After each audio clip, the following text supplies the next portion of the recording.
매일 아침 꼭 챙겨야 할 뉴스 딱 3개만 골라서 깊게 들여다봅니다. 뉴스 세계 시간인데요. 오마이뉴스의 곽우신 기자 모셨습니다. 어서 오세요. 네, 안녕하세요. 박지훈 변호사 모셨습니다. 어서 오세요. 안녕하십니까? 네, 자, 첫 번째 소식 가볼까요? 네, 국회 공직자윤리위원회가 2021년 국회의원 정기 재산 변동 사항을 공개했습니다. 이에 따르면 21대 국회의원 298명 중 49명, 그러니까 16.4%가 집을 2채 이상 보유한 다주택자였습니다. 국민의힘이 29명으로 가장 많았고요. 민주당 14명, 무소속 5명, 그리고 열린민주당 1명이었습니다. 특히 지금 무소속인 박덕흠 의원 같은 경우 220억 원 상당의 토지를 보유한 것으로 나왔는데요. 배우자와 26억 원 상당의 서울 강남구 아파트를 절반씩 보유하기도 했습니다. 또 지역구인 충북 옥천군에도 아파트, 경기 가평구에는 단독주택을 보유하고 있었는데요. 또 강남 3구의 주택을 한 채 이상 가진 국회의원도 49명이었습니다. 국민의힘 25, 민주당 17, 무소속 6, 열린민주당 1명이었는데요. 이현승 국민의힘 의원과 양정수 무소속 의원 같은 경우에는 강남 3구에만 주택을 2채 이상 보유하기도 했습니다. 네, 3기 신도시의 땅을 보유한 국회의원은 3명이었고요. 또 그 외에도 정부 공직자윤리위원회도 2021년 공직자 정기 재산 변동사항 자료를 공개했는데 여기에 따르면 중앙정부 공직자 중 50% 이상이 토지를 자산으로 보유하고 있었고요. 또 이들의 토지재산 총액은 1,007억 원이 넘었습니다. 수도권의 토지를 소유한 공직자만 따로 떼서 보았을 경우에도 95명에 달했고 이들의 토지는 433억 원이 넘는 상황이었고요. 지방자치의회 의원들 중에서는 투기성으로 의심되는 토지 보유 사례가 확인되기도 했습니다. 역시 이제 그 핵심은 투기성으로 의심되는 사례. 그렇죠. 네. 이게 이제 핵심이라고 봐야 되지 않겠습니까? 네, 뭐 2채 있고 땅이 뭐 많고 뭐 땅이 있고 이게 중요한 게 아니고요. 네. 이게 뭐 터무니없이 뭐 구입했던 예컨대 농지인데 대출을 많이 뭐 해가지고 아니면 맹지라든지 뭐 하여튼 근데 그 인근에서 예컨대 개발이 된다든지 뭐 그런 것들이 사실 문제가 되는 거고 그런 것들을 좀 확인하는 상황이 아닌가 이렇게 보입니다. 네. 그러니까 뭐 사실 예를 들면은 뭐 본인의 지역에 있는 그 지방 지역구에 뭐 한 채가 있고 뭐 서울에 또 한 채가 있고 뭐 필요가 있다면은 뭐 다주택자일 수도 있겠죠. 그렇죠. 하지만은 예. 뭐 그 주택을 갖고 있는 경위라든가 그 이제 상황들을 맥락을 보았을 때 아니 왜 이렇게 뜬금없는 곳에 이런 식으로 집을 가지고 있지? 혹은 이게 혹시 국회의원이라는 지위를 이용해서 혹은 그 이전부터 토지나 주택을 자산 증식 수단으로 활용을 한 건 아닌가?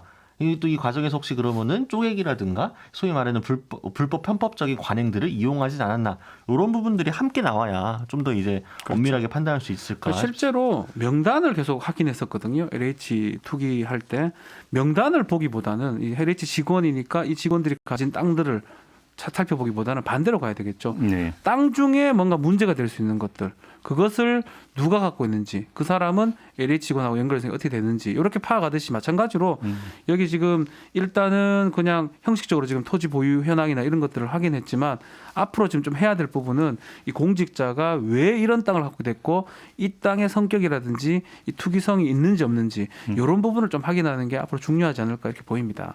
그러니까요. 그러니까 지금 여당하고 야당이 이제 전수조사, 특검, 국정조사 이렇게 세 가지를 하겠다라고 큰 틀에서 합의를 한 상황이잖아요. 그래서 지금 뭐 3+3 협의체를 가동을 해가지고 만났는데 만나서 입장만 확인하고 헤어졌다라는 거거든요. 그러니까 결국 이게 이 국회의원들이 스스로가 그러니까 고양이들이 고양이 목에 스스로 방울을 못 달고 있는 거 아니냐. 기본적으로 지금 시민들이나 밖에서 보기에는 뭐 입장은 뭐 도대체 몇 번이나 계속 입장 원론만 확인을 하고 있는 건지 제대로 이런 LH 관련한 투기에 뿌리 뽑을 의지가 있는 건지 의심하고 있는 사안이거든요. 정확한 네. 표현이죠. 지가 고양이 목에 방울 못 다는 게 아니고 고양이끼리거든요. 지금 어쩌면 고양이끼리 뭐 서로 목에 방울 다니 많이 이런 얘기를 하고 있기 때문에 사실은 이게 추진이 되는 게 만만치는 않을 겁니다. 선거 관련해서 얘기됐던 거일 수도 있고 또 혹시 선거 끝나면 흐지부지 될 가능성도 뭐 배제할 수는 없고요. 어쨌든 간에 지금 조금 좀 답보 상태가 아닌가 진행은 빠르지 않은 것 같습니다. 그다음에 지금 중앙정부 공직자 가운데 50%가 토지를 자산으로 보유하고 있는 것도 상당히 눈길이 끄는 게. 놀랍습니다. 예. 그러니까 내가 살고 있는 집의 대지 지분을 토지라고 얘기한다면 그렇지 않습니다. 예. 뭐 이해하겠는데 그게 아니잖아요. 아닙니다. 지금. 그러니까 쉽게 말하면 자기 주택 빼고 예. 일반 나대지 토지를 갖고 있다라는 거거든요. 그러니까요. 아니 중앙정부 공무원이 농사짓지는 않을 거 아닙니까? 아니 이렇게 그러게요. 보유하고 있는 분들 중에 다수는 보통 이야기를 할 때 주말 농장용으로 보유하고 있는 것이다 이런 식으로 이야기를 많이 하거든요. 그러니까 대한민국 공직자 여러분들께서 얼마나 우리 농업에 관심이 많으신지 다시 한번 확인할 수 있는. 그러니까 농지를 이제 일반인이 보유하려면 예외가 돼야지 농지를 보유할 수 있습니다. 그 중에 가장 많이 써먹는 게 일정 면적 안에 주말 농장이거든요. 예. 만약 농지를 보유하고 있다면 대다수가 주말 체험 농장으로 많이 이용하고 있을 겁니다. 농지도 아닐 수 있겠죠. 농지 아니면 뭐 임야일 수도 있고 다른 걸 수도 있겠는데 어쨌든 간에 토지를 이렇게 저도 이렇게 많이 갖고 있을까? 이 생각이 뭐 일반인들 갖고 있는 거는 뭐 치더라도 일반인 중에 50%가 갖고 있을까요? 절대 그렇지 않거든요. 토지를. 근데 공직자인 중 50% 반이 갖고 있다? 이거는 조금 놀라운 통계네요. 아니 뭐 주말 농장이라고 하는 게 서울에서 공무원 생활하면서 뭐 세종시까지 포함해서 네, 세종시도 있습니다. 주말 농장 한다고 해봤자 저기 뭐 밭고랑 하나 정도밖에 뭐 그 영농하고 어떻게 더 하고 싶어도 할 수가 없는 거잖아요, 지금 사실. 법을 좀 정확히 못 봐서 그런데 헥타르 제한이 있어요. 그 이상 가져가면 주말 농장으로 못 하는 거거든요. 그래서 그런 식으로 하여튼 좀 편법을 썼을 가능성이 있기 때문에 그 부분도 좀 봤으면 좋겠습니다. 그러니까 신고한 공직자분들이 388명인데 이분들이 1,000억이 넘는 걸 갖고 있으면 단순 계산을 해봐도 최소 2, 3억 가량의 토지를 각자가 1인당 평균적으로 보유하고 있는 거잖아요. 아니 근데 이제 지방의 땅값을 고려를 한다면 그게 금액으로 따질 게 아니라 면적으로 따지면 상당히 덜 볼 수 있다는 엄청 이야기가 되는 그럴 수 건데 있죠. 네. 그걸 어떻게 주말 농장? 그러니까요. 물론 뭐 이 중에는 뭐 산산도 있을 수가 있고 그렇죠. 뭐 그런 부분은 분명히 있겠죠. 네. 뭐 여러 가지 어떤 뭐 다양한 케이스는 있겠습니다만. 근데 아무튼 토지를 자산으로 보유한 어떤 그 공무원의 비율이 절반이 넘는다라고 하는 것은 이것은 숫자가 높아도 상당히 높은 거 너무 이렇게 높아요. 봐야 되는 거 아니겠어요? 일반 국민들이 절반이 토지를 갖고 있을까요? 그러지 않거든요. 너무 비율이 높습니다. 그러게요. 이제 시작이 되는 거고 네. 여기서 이제 정밀하게 아마 이제 그 찍어서 이제 추적해 들어가는 작업들이 이루어지지 않겠습니까? 그렇죠. 뭐 시민단체에서도 할 수도 있고 네. 언론도 아마 이제 그냥 안 넘어갈 것 같고 네. 여기서 이제 구체적으로 투기 의심 사례가 이제 콕 찍어서 이제 나오느냐 마느냐. 맞습니다. 예. 요게 이제 앞으로 이제 그 관심사가 되지 않을까 싶은 생각이 좀 들고요. 지금 LH 뭐 투기 의혹 그 수사하고 있는 경찰 같은 경우는 뭐 대상이 지금 국회의원 3명이 있다고. 네. 그다음에 또 여기에 더 추가될 수 있다는 이야기도 좀 나오고 있더라고요. 네. 이게 누구냐도 이것도 상당히 중요한 문제가 될 것 같습니다. 여기는 현행법 지금 위반인 사람들, 지금 수사 중인 사람들, 내사 중인 사람들 그러게요. 있습니다 지금. 알겠습니다. 자, 두 번째 뉴스로 넘어가죠. 네, 대검찰청이 별건 수사를 극히 제한적으로만 허용하는 직접 수사 관행 개선 지침을 마련해 시행하겠다고 밝혔습니다. 조남관 검찰총장 직무대행이 이제 어제 확대간부 회의에서 밝힌 내용이었는데요. 인권정책관실에서 지난 3개월 동안 만든 이 별건 범죄 수사단 처리 관한 지침을 시행하겠다라고 선언을 한 겁니다. 조남관 대행은 그동안 직접 수사에서 국민적 비판이 많이 제기되어 온 별건 범죄 수사를 극히 제한된 범위에서만 허용을 하고 허용하는 경우에도 수사 주체를 분리하는 것을 원칙으로 하는 방안을 핵심으로 하는 혁신적인 안이다라고 자평을 했습니다. 네. 여기서 말하는 별건 범죄는 이제 검사가 직접 수사 중인 본건의 피의자가 범한 다른 범죄, 또 그 피의자의 배우자와 직계 전비속이 범한 범죄, 그 피의자 운영 법인의 임원이 범한 범죄 등을 포함을 하게 되고요. 다만 이제 배우자 등과 임원이 본건 범죄 공범인 경우에는 별건 범죄로 보지 않기로 했습니다. 대검은 검사들이 이 별건 범죄 단서를 발견해 수사를 개시할 경우에는 발견 절차가 적법 정당해야 함은 물론이고 단서의 객관성과 상당성이 인정돼야 한다고 규정을 했는데요. 특히나 이제 소속청 인권보호 담당관의 점검과 검사장 승인을 받은 후 검찰총장의 미리 보고에 승인을 받아야만 하도록 했습니다. 일단 뭐 별건 수사라고 하는 것은 검찰의 잘못된 수사 관한 가운데 탑 중에 탑. 해서는 안 되는 거. 뭐 이렇게 지금 저 뭐 지적을 받아왔기 때문에 네. 개선을 하겠다라면 이것은 환영할 만한 얘기죠. 첫째. 그렇죠. 예, 이거는 이제 평가를 해야 될 것 같고요. 근데 이게 갑자기 이게 튀어나온 무슨 스토리가 있는 건가요? 일단은 3개월 두 동안 가지를 연구했던 좀 게 봐야 뭐예요? 될 것 같아요. 뭐 3개월 동안 했다고 하는데 일단 수사 기소권을 갖고 있을 때 이런 것들을 내서 좀 근절하겠다고 했으면 상당히 의미가 있다고 봐야 되겠죠. 네. 그렇지만 지금 검찰 개혁에 대해 기소권 조정이 되고 있는 상황에서 6대 범죄 정도 남아 있고 예. 중대범죄수사청 같은 게 만들어진다 그러면 그것조차도 수사권이 없어질 가능성도 있습니다. 별건 수사는 원래 안 돼요. 딴 거 하다가 안 되면 이거 해가지고 구속한다는 쉽게 말하면 그거거든요. 원래 안 되는 걸 갖고 지금 수사권을 많이 잃은 상황에서 이런 지침을 냈다는 게 첫 번째 봐야 될 부분 같고 두 번째는 대행이에요.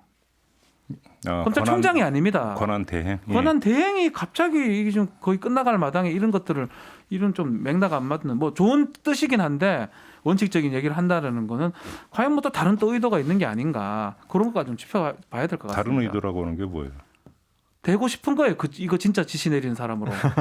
그러니까 대행 꼬리표 떼고 싶다. 예, 그런 게 아닌가. 왜냐하면 당연한 얘기고 굳이 이 얘기를 지금 해야 되나? 또 3개월간 뭐 했다고 하지만 이게 그럼 3개월 하고 1개월 더 한 다음에 다음 총장이 하는 게 맞죠. 만약 한다 정말 필요한 거라면 대행이 지금 하는 게 맞느냐 그 생각이 듭니다. 그러니까 이제 뭐 지난 3개월 동안 만들었다라고 하지만 어쨌든 전조라고 할 만한 게 딱히 없기는 했습니다. 좀 이제 갑작스럽게 나온 이야기이기 때문에 이제 다수 언론에서 속보로서 봤던 내용이기도 하고요.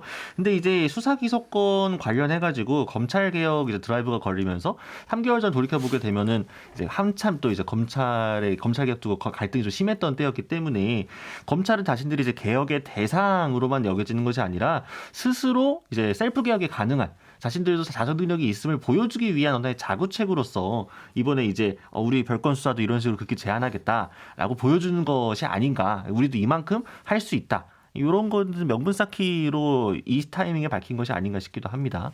그러니까 지금 이제 그 수사권이 검찰에 남아 있는 게 6대 중대범죄잖아요. 네. 근데 사실 뭐 이제 별건 수사라고 하는 게 잡범을 대상으로 별건 수사는 뭐 그럴 리는 아니고. 없습니다. 네. 그러니까 사실은 6대 중대범죄에서 지능형 범죄라든지 권력형 범죄에 대해서 이제 상대적으로 수사하기가 어려우니까 별건 맞습니다. 수사를 이제 동원을 했으니까 6대 중대 범죄에 대해서 뭐 별건 수사를 뭐 그 가급적 안 하겠다라고 하는 것은 저는 그 진일보한 어떤 판단이라고 이제 존중을 해야 된다고 네, 보는데. 그거는 맞죠. 네.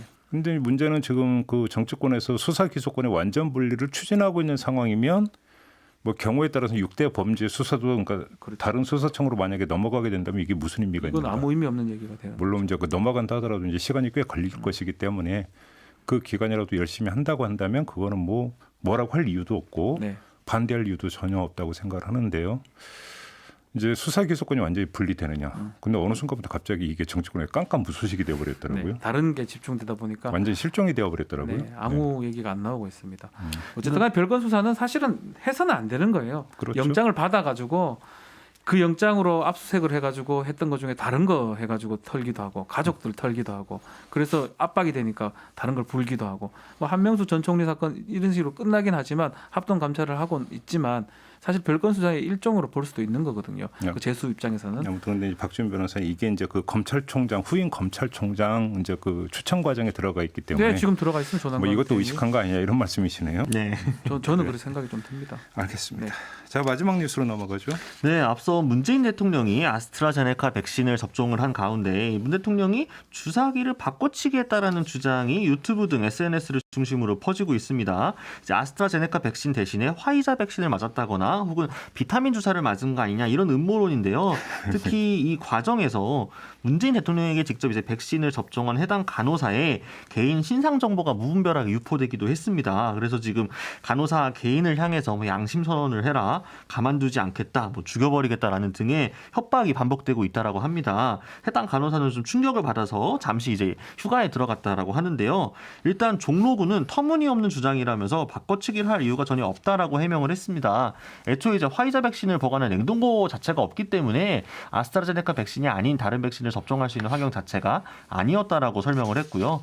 고재영 질병관리청 중앙방역대책본부 대변인 역시 경찰청과 함께 대응할 예정이라면서 접종 불안과 혼란을 야기할 수 있기 때문에 경찰청에 수사 의뢰를 했고 내사에 착수했다는 이야기를 전달받았다라고 밝혔습니다. 이걸 대응하는 것도 이걸 또 대응 이런 얘기가 이게 글을 뭐 말할 것도 없는데 이거를 갖고 또 작동하고 또 언론에 보도가 됨으로써 또 백신 접종이나 이런 거에 대해서 불신감이 생기는 거거든요.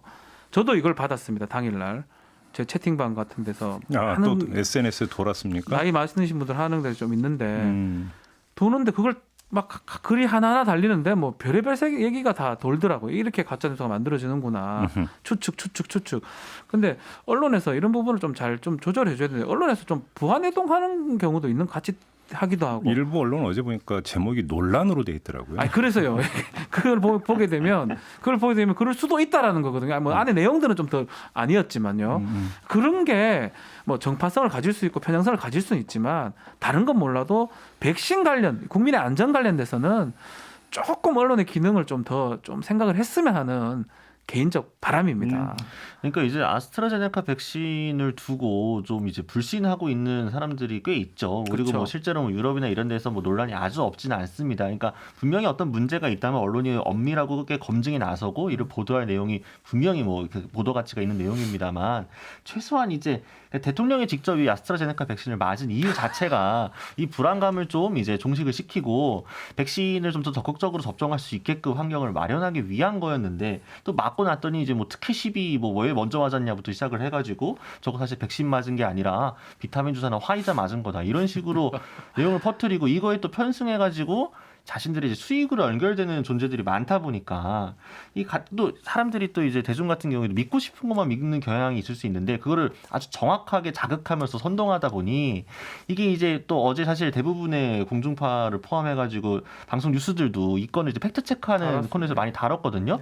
다 비슷하게 설명했습니다. 이거 리캡하는 거 다 관행적으로 해 오는 거고 가림막 갑자기 설치한 거 아니고. 그 설명하는 게 저는 낭비라는 거예요. 왜 이런 설명을 해야 되고 그러면 또 일부에서는 야 뭐가 있으니까 설명하는 거 아니냐. 이런 이상하게 자꾸 악의 고리로 악의 순환이 되는 것 같거든요. 정말 좀 이런 건 좀 제발 딴 거는 하더라도 이건 좀 안 했으면 좋겠습니다. 딴 것도 하면 안 되겠지만. 제가 볼 때는 바꿔치기를 했다면 네. 바꿔치기 실무를 진행했던 사람들은 경질을 당해서 마땅하죠. 그렇죠. 왜냐하면 해서는 안 되는 바꿔치기를 해서가 아니라 네. 저렇게 어설프게 해서 들켰다라고 하는 거죠. 그러니까 다시 말해서 이 말씀을 왜 드리냐면 예. 전 말이 안 되는 음모론이잖아요. 저 말이 안 됩니다. 아니 음모의 그 주인공이 저렇게 어설프게 합니까? 그렇죠. 근데 이제 자기 눈에 보면 너 딱 걸렸다 이런 거잖아요. 쉽게 얘기를 하면 드디어 하나 잡았다. 근데 그게 뭐냐면 눈에 불을 켜다 보면은 시신경에 교란이 오기도 한다. 그잖아요. 왜냐하면 그러니까 들어오는 그 시야에 들어오는 것들에 대해서 다시 필터링이 있어야 되는데 맞습니다. 이게 안 되는 거잖아요. 그러니까 드디어 걸렸다. 그럼 쫙 유포에 들어가는 악순환으로 가는 건데 이게 이제 전형적인 사례가 이런 거 아니냐 이런 거죠. 그래서 한번 미워 보이면 뭐 하는 모든 짓이 미워 보인다고. 거기서 한 걸음 더 들어간 거 아니겠어요? 맞습니다. 이 간호사 개인분은 무슨 죄가 있습니까? 맞춰가지고 지친 대로 접종을 해서 한 건데. 아니 바꿔치기의 실무 주역이잖아요. 그 사람들 눈에는 그잖아요. 그래 그 사람들 눈에 보이게 하겠습니까? 생각을 해보세요, 진짜로. 그래 걸리게 하겠습니까? 이거를 대통령인데 그러면 그 사람 말이 맞다면 참 답답합니다, 진짜로. 그러니까요. 아이고. 근데 언론은 팩트 체크를 해야죠. 왜냐하면 SNS 언론이 예를 들어서 이건 말도 안 되는 얘기니까 그냥 무시하고 보도를 안 하는 게 좋아. 저는 이게 사실 맞다고 보는데 네. 그런다고 유통이 안 되는 게 아니잖아요. 그렇죠. 네. SNS는 이런 데 유통이 돼버리기 때문에 차라리 팩트 체크를 해주는 게 오히려 더 나을 수도 있다. 좋은데 혹시나 네. 제목을 그렇게 달면서 뭔가 더 논란되게 만드는 그 그건 느낌 뭐죠? 들어서 저는 왜 싫다는 그게 논란이라는 제목이 달립니까? 글쎄요. 거기서? 그러니까 아마 종로구에서도 지금 CCTV 그 공개를 검토하고 있다고 하거든요. 네, 그 부분이 되면 알겠습니다. 좀 더 깔끔히 정리되지 않을까 합니다. 마무리하죠. 박지훈 변호사, 곽우신 기자였습니다. 고맙습니다. 감사합니다. 감사합니다.